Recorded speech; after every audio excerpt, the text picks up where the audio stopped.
Vamos para o quarto.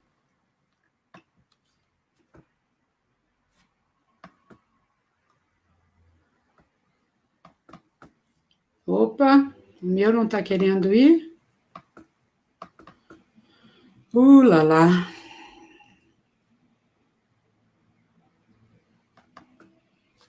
Deixa eu ver se com uma lupa aqui eu consigo.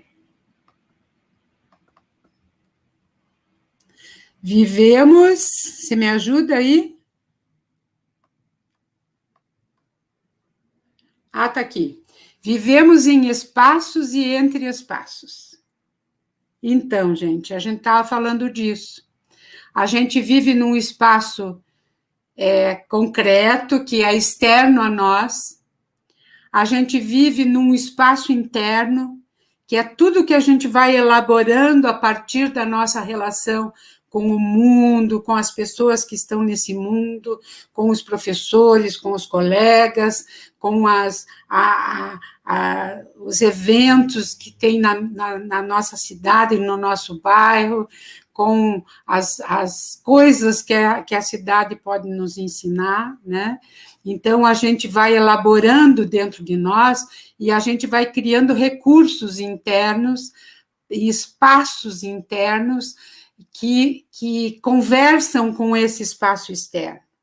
E agora a gente tem também o espaço virtual, né? Que é um espaço do não... É um espaço do não espaço, né? Porque é um espaço em que a gente está presente, mas não está presente, né? E que é um espaço virtual, e que essa pandemia nos possibilitou ter muitas vivências a respeito disso. Como é que a gente pode ensinar e aprender nesse espaço que não é espaço, né?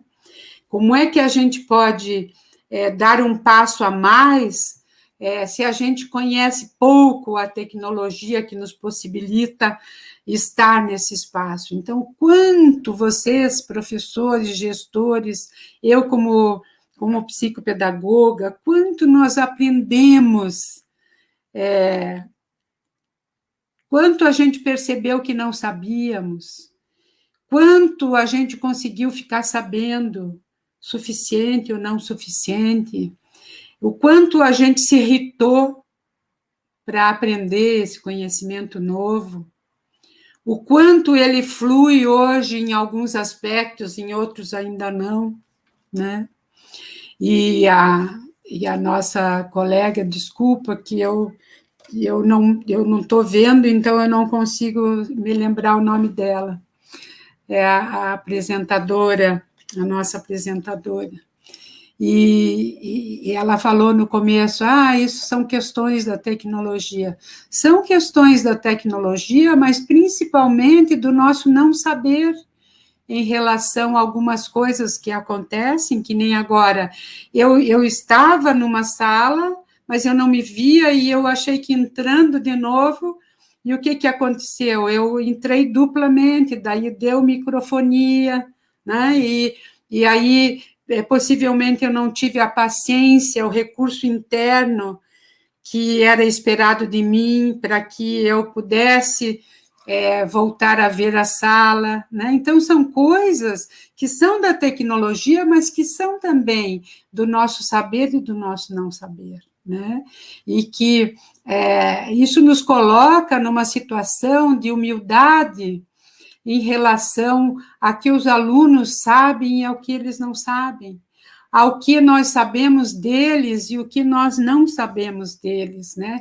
Então, esse entrelace de espaços vai continuar existindo, né? A gente vai poder promover pesquisas no espaço online, a gente vai promover lives no espaço online, a gente vai promover apresentação de trabalhos usando os recursos da tecnologia, né? Quanta coisa a gente vai poder fazer, mas a gente sabe que nem todos os alunos possuem esses recursos, nem todos os professores possuem esses recursos. Então, nós temos que criar alternativas para que todos possam aprender, porque a escola é para todos.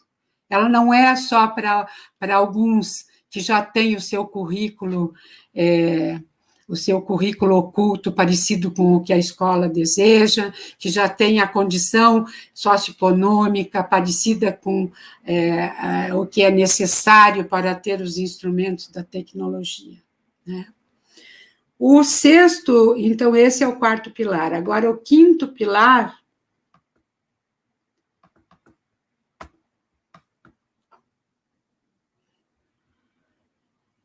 Vivemos em espaços e entre espaços. Agora nós vamos para o próximo. Opa! Aqui. Nós somos seres viventes, portanto, aprendentes, eu já falei disso, né?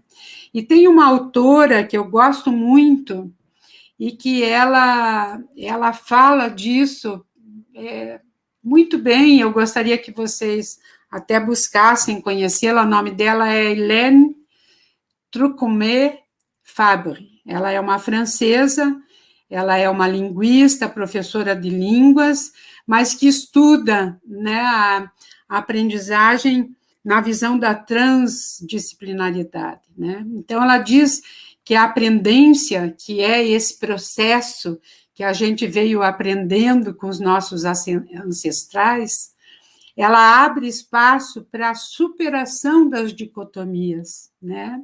Porque a gente vive uma escola que é assim, ou Piaget ou Vygotsky, né? Ou sala de aula ou aula passeio, ou ensina ou aprende, né? Então a gente vive uma escola do ou e que acaba nos levando à escola do certo e o errado, né? Então, ou está certo ou está errado. E com isso, a gente construiu a fábrica das dificuldades, né? Das deficiências, porque como as pessoas não conseguem ser todas parecidas com aquela minoria que consegue responder à escola, então a gente diz que elas estão certas e os outros estão errados, né? E é uma escola que criou um mecanismo do êxito e do fracasso, do campeão e do perdedor, né? E aí ela nos traz uma coisa que eu acho encantadora, que é: esse aprendeu aquilo que eu gostaria que ele aprendesse. Esse ainda não aprendeu. Não é esse está certo e esse está errado. Esse aprendeu e esse ainda não aprendeu, né? Então, abre espaço para aquilo que está por vir. Porque a gente na escola e mesmo na psicopedagogia, muitas vezes, e na neurologia, na medicina que trabalha com as dificuldades e com as deficiências, a gente coloca o holofote naquilo que o sujeito não consegue. E aí a gente trava o sujeito, a gente veste uma carapuça do não saber naquele sujeito, do não conseguir, do não avançar. Então, nós precisamos de um pilar, de uma escola que tenha um pilar que pense naquilo que está por vir. Ele ainda não conseguiu. O que será que a gente pode fazer para que ele possa dar mais um passo? E não dizer ele está errado, precisa ir para um profissional trabalhar, porque aqui na escola eu não consigo fazer. Então, na medida que a gente sai desse pilar do fracasso, do sucesso, do certo e do errado, do campeão e do perdedor, a gente começa a construir uma escola daquele que não compreendeu, que ainda não compreendeu, né? Mas que compreendeu do jeito dele, não é? Porque ela diz assim, compreender quer dizer, eu aprendo com o outro, deixo que o outro está dizendo entrar em mim e eu prendo e levo comigo aquilo que eu deixei entrar. Então, na interação com a minha professora, com a minha psicopedagoga, com a minha diretora, às vezes eu prendo parcialmente isso que eu aprendi com ela. Então, eu compreendo a partir do que eu dou conta. Não é que eu não compreendi, eu compreendi de uma forma que ainda não é aquela que o outro deseja, né? Então, ela diz assim, o processo, porque a aprendência é um processo, e o processo abre espaço para o que está por vir, e não determina que os aprendizes ocupem espaços de bom ou mau aluno, de primeiro ou último, de quem compreende ou não compreende, de quem aprende para ser intelectual ou para desenvolver um trabalho de outra ordem. Então, ela coloca um pilar que não é um pilar que dissocia, que divide, né? Então, vamos agora para o próximo. Então, ela diz assim, que essa aprendência é um processo que vem para transformar e não para reproduzir, para refazer o caminho que já foi trilhado. A gente, a partir do caminho que já foi trilhado, abre novas trilhas, né? Será, então, uma escola que considere aprender como uma transformação? Que possa provocar o como fazer, o como transformar o discurso em ação? Porque nós somos uma escola que somos ricas em discurso, né? Mas a gente dificilmente consegue colocar esse discurso em ação, até porque o discurso não saiu da realidade, né? Ele já está pronto lá no papel, e aí a gente quer colocar na realidade e não consegue, né? Ou mesmo como transformar as informações em conhecimentos, e os conhecimentos em sabedoria. Porque nesse mundo da informação, a escola acabou acreditando, juntando com a história da educação, de que a informação é o papel da escola. A escola vai lá e informa, quem quiser aprende, quem não quiser não aprende, né? E a escola precisa possibilitar que a informação venha, mas que essa informação se transforme em conhecimento. E ela só se transforma em conhecimento quando a gente conversa sobre essa informação, quando a gente dialoga, quando a gente debate, por isso que é importante, nesse ser de relação, a gente trabalhar com o coletivo, né? Porque é no coletivo que a gente supera as ideias que já estão formadas e que a gente aprende que existem novos ângulos, novas formas de ver, né? Então, a informação conversada, perguntada, discutida em grupo, no coletivo, ela se transforma em conhecimento.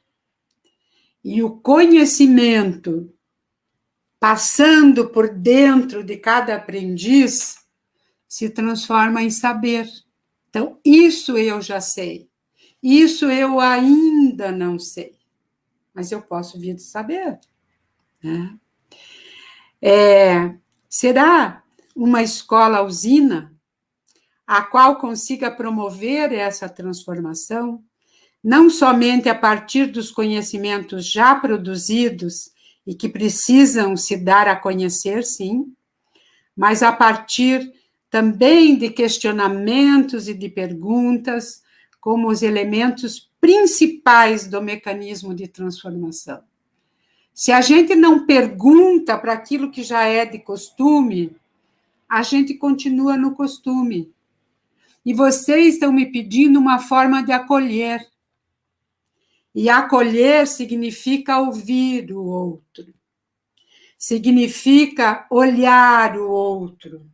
significa descobrir o outro, para assim poder acolher, para assim servir de continente, para assim servir de um elemento para o qual eu possa fazer pergunta, para o qual eu possa mobilizar esse coletivo a sair daquilo que é costume, né? Então, esse seria o sexto pilar. O sétimo pilar, eu diria que a gente precisa construir uma escola do E, né? Uma escola em que ela tenha informação, né? A escola da informação, do conhecimento e da sabedoria. A escola da sala de aula e da aula passeio. A escola do conhecimento já construído e daquele que está por vir. Da competição e da cooperação. Do saber e do não saber. O não saber como ainda não. Da experiência e do experimento. E como fazer essa escola, né? Essa escola, ela precisa do coletivo, ela precisa do debate, ela precisa da conversa, mas ela precisa também da hierarquia que já está posta na escola, da equipe que vai coordenar, da equipe que vai gestar, que vai administrar, da equipe que vai entrar em sala de aula, que vai promover as ações mobilizadoras, vai precisar das relações com a comunidade, né? Vai precisar trabalhar com o corpo, né? Tirar esse corpo 4 horas sentado, 3 horas sentado, 2 horas sentado, né? Então, essa Hélène Trocmé-Fábio, ela fala assim, que a escola existe para produzir, para que os alunos produzam 3 tipos de livros, né? O livro do meio ambiente, o livro do outro e o livro de si próprio, né? Então, é uma escola que precisa fazer essa trama entre a razão e o corpo e o organismo, entre esse sujeito e os outros sujeitos, entre a escola e a comunidade, entre a escola e o meio ambiente, onde está a cidade, onde está a natureza, onde está a possibilidade de preservação, de aprender a cuidar dessa natureza, né? E de não ficar estigmatizando. Esses são os alunos que aprendem, esses são os que não aprendem, esses são os normais, esses são os autistas, esses são os disléxicos, esses são os que têm Asperger, esses são os hiperativos, esses são os TDAHs. Nós somos todos, a escola é para todos. E a gente aprendeu a trabalhar só com uma caixinha desses todos, né? E aí a gente precisa elevar esses pilares que estão começando a ser construídos, eles não vão ficar prontos amanhã, mas a gente tem que começar a considerá-los, né, para que a gente possa acolher de fato, acolher a todos, porque a escola é para todos, né? Vamos agora para o último. Opa, eu acho que eu pulei um. Então, já tinha falado, né, a escola do E. E agora eu gostaria de encerrar, e se der tempo, a gente conversar um pouco. Vamos conhecer as raízes do conhecimento e alçar voo, não para fugir, mas sim para criar novos problemas e novas soluções a serviço da vida, da nossa casa, que é o planeta, de todos os seus habitantes, de todos os saberes já existentes e daqueles que estão por vir. Era isso que eu queria conversar com vocês, e eu acho que eu usei a minha hora inteira, mas eu estou à disposição se vocês desejarem, se a coordenadora do área achar que é possível. Que maravilhosa essa fala, professora.